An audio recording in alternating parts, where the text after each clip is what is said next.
Feast TV is brought to you with support from Missouri Wines, Chef's Shop, and Whole Foods Market.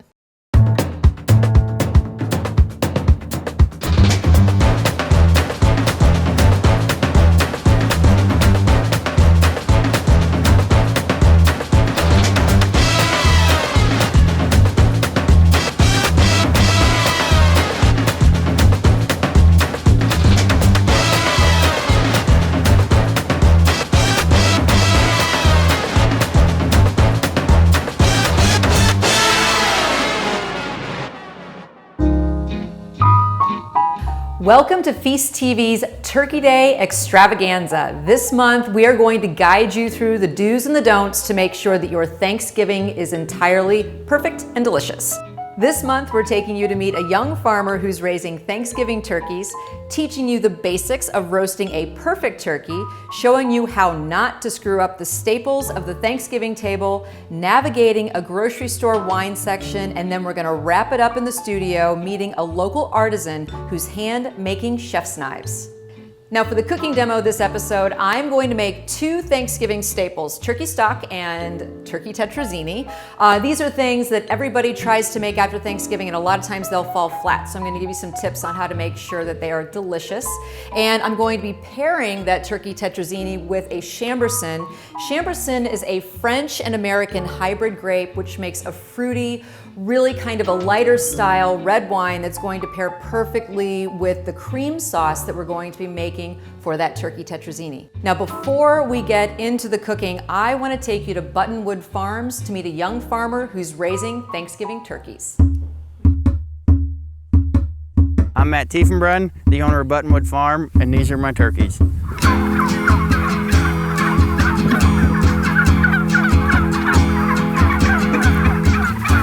I grew up in Shrewsbury, right next to Webster Groves in St. Louis. Ever since I was in first, second grade, I always wanted to be a cowboy or a farmer or something. I'd wear my cowboy boots to first grade. I had my little farm board with my little tractors and I'd drive them all around. Isn't that adorable? When we started high school, everybody wanted new cars and fancy this, and all I wanted was a little calf and an old truck. So I got a all-black calf that we named Snowball and a 1952 Chevy pickup that I drove around, and I was in heaven. I met Eleanor when I was a sophomore in high school, and I started going out to their farm. We got married and bought a farm in 2010 and started raising our pastured poultry. We have chickens and turkeys. When we started here, I didn't know of anybody regionally around here that did pastured chickens or turkeys. We started doing them, and I did enough in the summertime that I could freeze enough for wintertime and keep people going year-round, and that's kind of what I've prided myself in, and I've always had enough. These are broad-breasted white turkeys, and the toms will puff all up trying to impress the hens. Here's a hen and here's a tom. Hen, tom.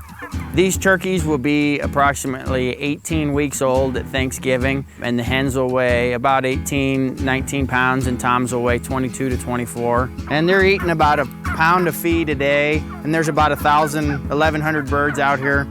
So we go through about 6,000 pounds of feed in a week right now, and it'll get up to 8,000 pounds of feed in a week. They'll gain 2 pounds, 2.5 pounds a week right now. They're gonna keep putting the weight on. There's one that's putting on the Ritz. He's being all He thinks he's pretty tough. Yeah, he does. I like turkeys because you can range them like this and they will eat everything that's out there. They'll eat all the grass, they'll eat the bugs, and they also herd. So if I need to move them, I can move them. A chicken, if I want to move them from one place to another, it's not going to move. It'll come right back at me and keep going under my legs until I get really frustrated and give up. And they're just, I don't know, I like them a little bit better. But they're very, very curious birds. And they'll peck at everything. And they're really funny. They're entertaining, yeah. And they'll change colors with the moods that they're in. Like we had a little chick get out a couple days ago, and it was running through them, and the turkeys would freak out and run all around it. They were so scared. And the turkeys' faces were all different colors because they didn't know what was going on.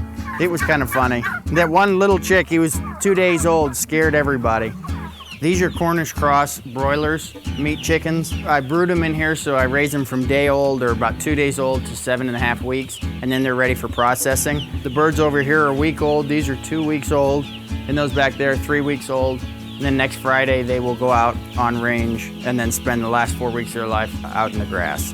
But I need to keep them inside to keep them warm and keep the predators away from them. These free-range birds aren't like the industrialized or the birds that are in the barns where that whole barn is run off of computers. With these birds, I have to know exactly what their water situation is, what their feed situation is, and if it's raining, I have to go out there at 3 in the morning and put them up. This isn't something where the automatic curtains will go up and then they'll be fine. You have to spend a lot of time with them and know what's going on at all times. You have to know what the weather's going to be. The feed mill is closed on Saturdays and Sundays, so I can't run out of feed on a Saturday and starve them on Sunday. So you really have to know exactly what's going on at all times. Everything has to be perfect for them to survive. I do what I do because I like the end product. I like the turkey and chicken that we're producing. I like the look on the chef's face when you show up with something new, or even the chicken that I've been bringing him for 3 years and he says, that's the best chicken I've ever had. I think this is the Bentley or Porsche or Ferrari of turkeys. This is the best of the best. So that kind of keeps me going. So the farmer that you just met raised the turkey that we roasted for our Thanksgiving photo shoot. This is the remnants, the carcass of that turkey, and so this is what we're going to be using to make our stock. Now I just took these bones out of the oven, and that is the key to developing a stock that has tons of flavor. You want to roast it for about an hour at 350 degrees, and you're going to get all of that really gorgeous caramelized flavor out of that. So this recipe is from Chris Dessens, who you're going to meet later on in the episode. And one of the things that he incorporates into his stock is a little bit of the fat from the roasting pan. Now another unusual addition in Chris's recipe is white wine. Next addition is your typical carrot, onion, celery, just kind of cut up into small pieces. Then we're going to add bay, and I wanted to show you the difference between fresh bay and dried bay. The dried is going to have more of a floral, oregano-like flavor, and the fresh is just going to have a fresher flavor to it. Use whichever one you like. I'm just going to use both because I happen to have both on hand. And then the final addition before we put in the water is going to be spices, which also are not truly typical for a stock. It's a tablespoon of black peppercorns, a tablespoon of whole coriander, 2 whole allspice, and 2 whole cloves. So I'm going to fill this pot with cold water and just set it on to simmer. And while I do that, let's head over to Harvest and learn how to roast a perfect Thanksgiving turkey. Hi, my name is Nicholas Miller. I am chef and proprietor of Harvest Restaurant. Today I'm going to show you how to prepare a turkey. What we have here is a 14 to 15 pound turkey. Now what we're going to do, we're going to brine the turkey. The reason we brine the turkey is so that you can season from the inside out. Here we have 2 gallons of water. This is a very, very simple brine and an easy thing to do. So we have 2 cups of salt, 2 cups of sugar. We're going to whisk it all together and drop the turkey into the liquid. You want to make sure that the turkey is completely submerged in the brine solution and put it into a refrigerated container for approximately 24 hours. So it's been 24 hours and we are now going to pull the turkey out of the brine. You're going to want to give it a rinse. I recommend having a towel ready. So we go right onto a towel. We're going to pat it dry. Then we're going to let it air dry under refrigeration for at least an hour. And the reason we do that is so that the skin has completely dried and then it'll begin to crisp up and it won't steam. What we do, we take a little butcher's twine. You want to first fold the tip of the wing under the breast. That's going to help push it up and keep it nice and tight. And then you simply want to cross the legs and give kind of a figure 8 motion and tie them nice and tight together. And then we're going to go onto the roasting rack and into the oven. This turkey is generally going to take about 15 minutes per pound at 325 degrees. Okay, so we have pulled the turkey out of the oven. This is a digital thermometer. You go into the thigh portion on the inside of the thigh, right in there, and it comes up. You want it to read 165. At that point, you can allow it to rest for about an hour. So you take your spoon, you go into the cavity of the bird, and that will allow you to lift it nice and gently onto your board. So that's it, perfect roasted turkey. I hope these tips are great for you, and have a happy Thanksgiving. Another tip from Chef Miller is if you are going to be deep frying your turkey, cut the sugar in that brine at least by half, and that way it won't over caramelize when your turkey is in that hot oil. So now what we're going to do is we're going to start the turkey tetrazzini. I'm willing to bet that a lot of you use that cream sauce mushroom soup in a can as your binder in your turkey tetrazzini, and that is something that I would highly recommend that you don't do. What I would suggest is that you make your own bechamel. It is one of the mother sauces, and if you know how to make bechamel, which is just a plain old white sauce, there are so many different ways that you can modify the sauce from there. The basis of a bechamel is simply a roux, and a roux is just equal parts fat to flour, and whisk away, and you'll see that immediately everything kind of starts to come together and it turns into this lovely paste. One of the keys to a successful bechamel is that you want to cook the flour to the point where you don't taste it. And we are just about ready to add in our milk. Now Chef Dessens, who is going to be up in this next segment, this is his recipe, and he recommends that you add cold milk to hot roux or hot milk to cold roux in order to keep lumps from forming.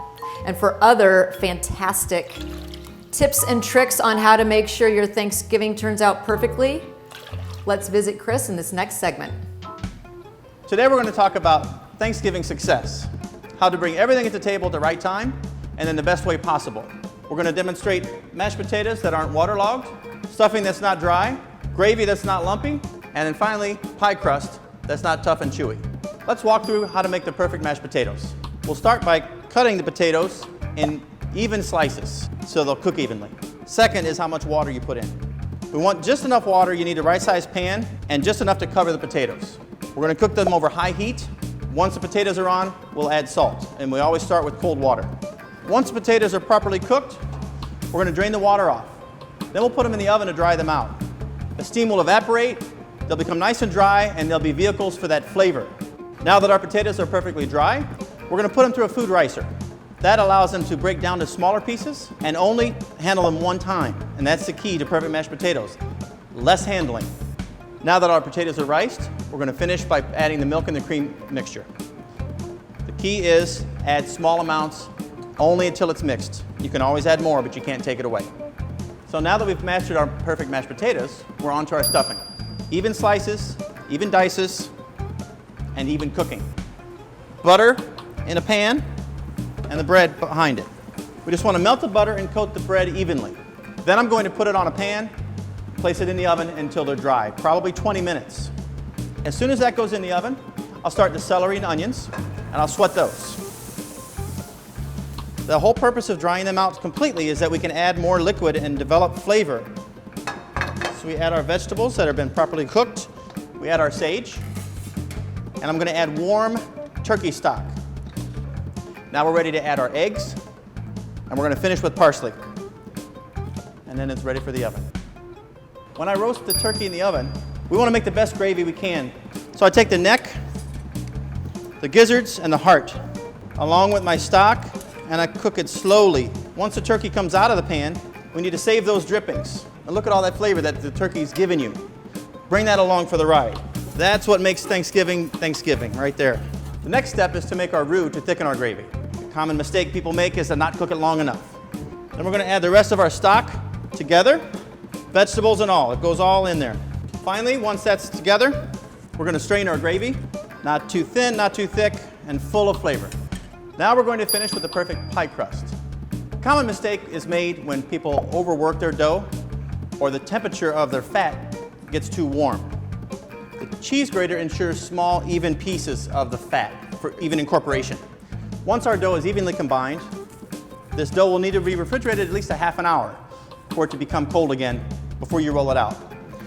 The final thing is if you have a little extra flour for the bench, which is important, extra flour is bad and will make it tough. brush it off. Brush off any excess flour. So hopefully we've given you some good tips for your Thanksgiving meal. Just have fun with it, enjoy it, and have a great Thanksgiving.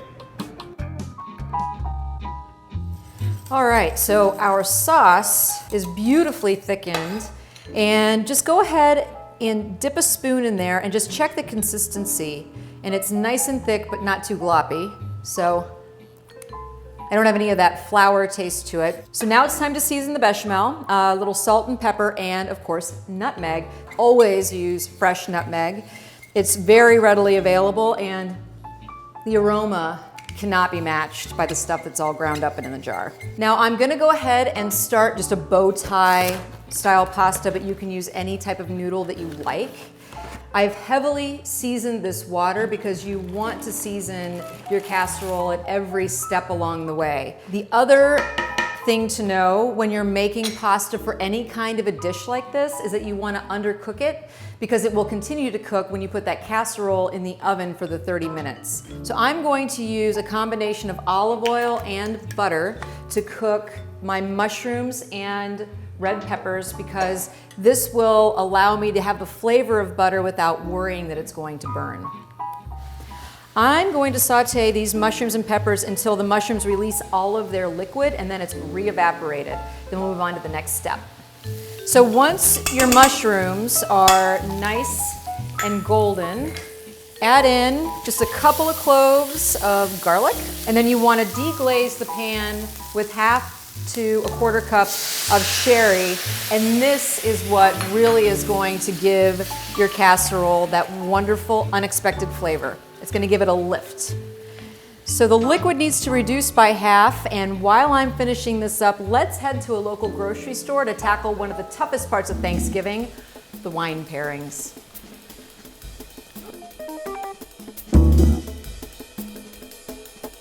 So here we are, we've just finished shopping for our groceries for Thanksgiving dinner. Now, one of the most intimidating parts, or one of the most confusing parts for people every year, is when it comes to wine for the Thanksgiving table. There are a lot of options, and so I just want to show you a couple different things that you might consider for your Thanksgiving meal. When it comes to shopping for wine, one of the overwhelming things that can happen is coming into an aisle just like this. Now, a lot of people like to drink Chardonnay with their Thanksgiving meal.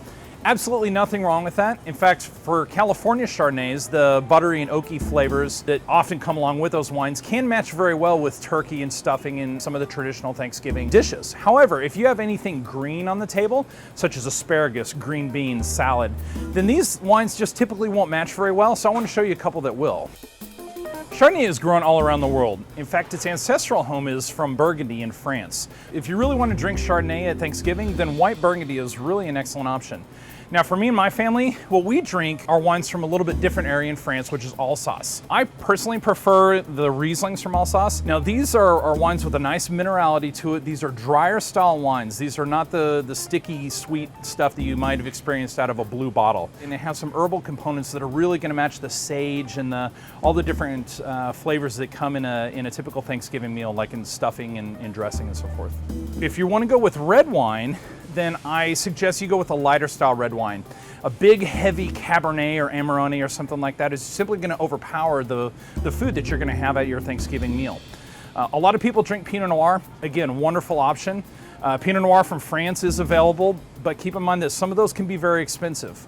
One less expensive option can be Beaujolais. Now, I'm not talking about Beaujolais Nouveau. So Beaujolais Nouveau is the youngest wine in the world. It comes out once a year, and quite honestly, a lot of times it can taste like bubblegum or bananas.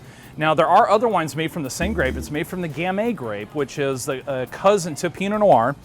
And these are the Beaujolais Village wines. And you can always tell these because it'll say Village on the label. Again, these are an excellent light-bodied option for your Thanksgiving meal.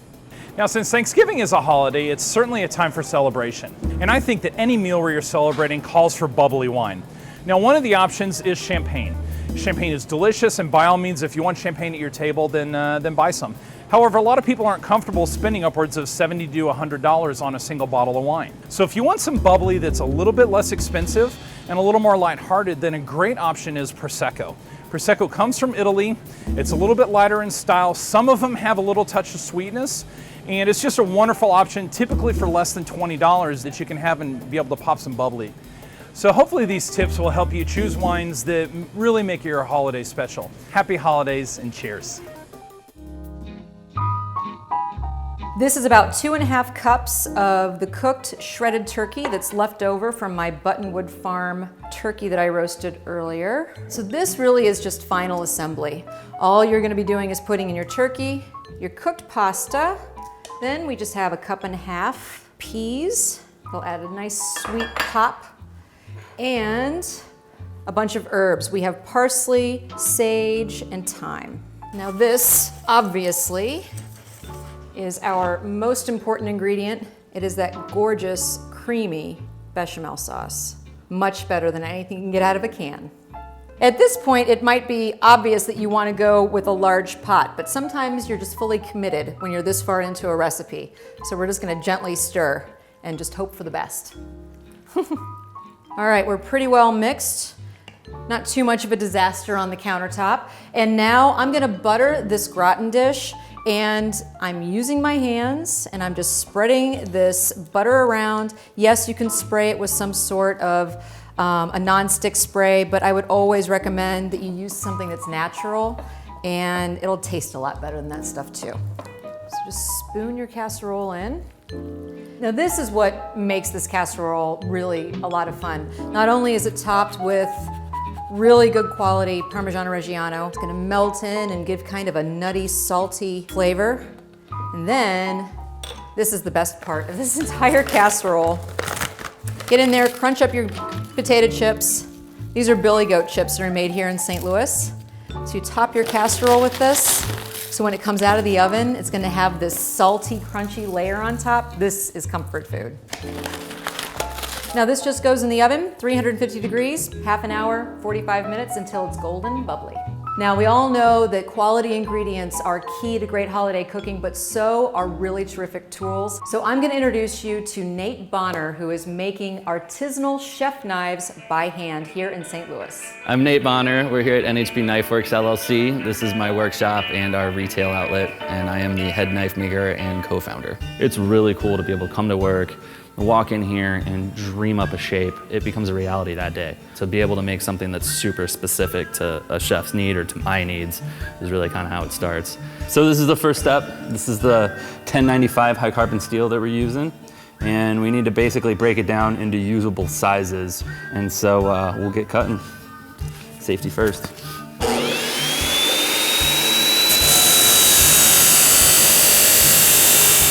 So what we have here is a cut down piece of bar stock, and you can see I've just kind of drawn the loose shape of what I want for one of the mini chef knives. This is basically the start of shaping right here. This is our grinder. Almost all of the shaping that I do is done on this machine and a little bit on the anvil.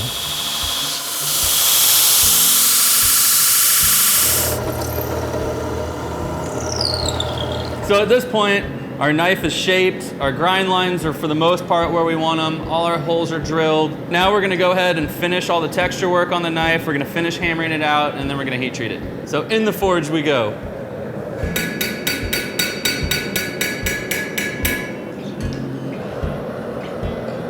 Now I'm gonna do the final texture work on here.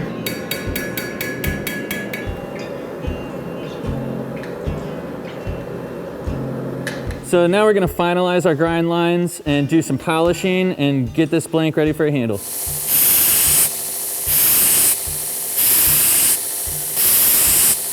And now we're gonna start final buffing on the knife, and we're gonna try to put a fade of a mirror finish back into the carbon that's left on the knife.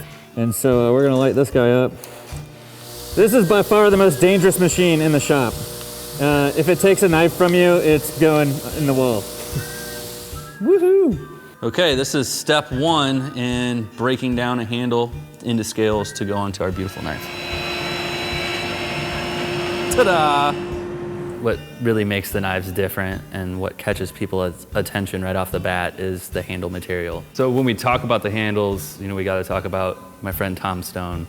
He's an incredible artist. He's local here in St. Louis, and he's been into casting for quite some time, and he's really helped us become sort of a pioneering knife company doing things that haven't been done before. And so we actually use a proprietary blend that is our acrylic, And then we combine that with all different types of woods. We like to use as much local stuff as possible. And then we get into even weirder things like mushrooms, which these are actual Chinese red mushrooms. We came up with snow fungus, which this is one of my all-time favorite blanks. And cutting into these and shaping these, we had no idea what to expect. And it's like they shape themselves. This was at our camp up in New York. We just came across the most beautiful pine cones. And so, with a little bit of his magic there, this actually sparkles and comes to life in the light, just like snow would. Naturally, I love flowers. I love nature. I love being outdoors, and that's kind of the stuff that attracts me to these, but then also fuse that with some crazy hot pink and some bright colors, and like I'm in. So we tried to come up with a blend between natural and man-made, so that every one of our handles, kind of reflects that. It's something that's very natural and organic, and then something that's totally not. We started with knives, and then we kind of just graduated on to a few different things that we could see people owning in their homes, and not even necessarily a professional kitchen, but something that you'd just be really proud to show off at your house, on a picnic, drinking wine. We make bottle stoppers. These are awesome for just olive oil bottles, anything you're gonna put on display. The pepper mills, I love. It's funny how much it's just grown and kind of just blown up, and how the material, the knives, the blades, just everything has changed. So, people that are used to kind of seeing like our old stuff and see the new stuff, it's a totally different animal. And it's something that, unlike food, which can go away instantly and is very volatile, making a knife, it's once you do it correctly and you have it, then it's pretty much there forever, until you destroy it. So it's very sustainable on its own. And I think that for some reason attracted me to knives. It's the hardness of the steel, the fact that it's there, it's a cutting tool. If you think about it, it's really the oldest tool in the world. It's something you can write with and scratch on a wall with and eat with, and without that, we'd be lost. So I think it's just in our nature to like that particular tool. Okay. There is nothing more fall than a big hot casserole coming out of the oven. Dishes like this, I just love them. I make them for myself all the time, even if they're way too big, which this one definitely is, because guess what? You can freeze the leftovers. Just look at all that steam coming up off of the dish. There's a reason why they call this comfort food. Now I am pairing this turkey tetrazzini with a fruity and really lively Chamberson from the Augusta region here in Missouri, and this happens to be made by the folks over at Montel. This is really going to play really nicely with all of the creamy elements in this particular casserole. And our stock is going to take probably another 2 or 3 hours of simmering, and then all I have to do is strain it, and then you can use it right away, but also consider freezing your stock to be able to use it throughout the season. So thanks for joining us for Feast TV. Have a wonderful Thanksgiving, and I'll see you next time.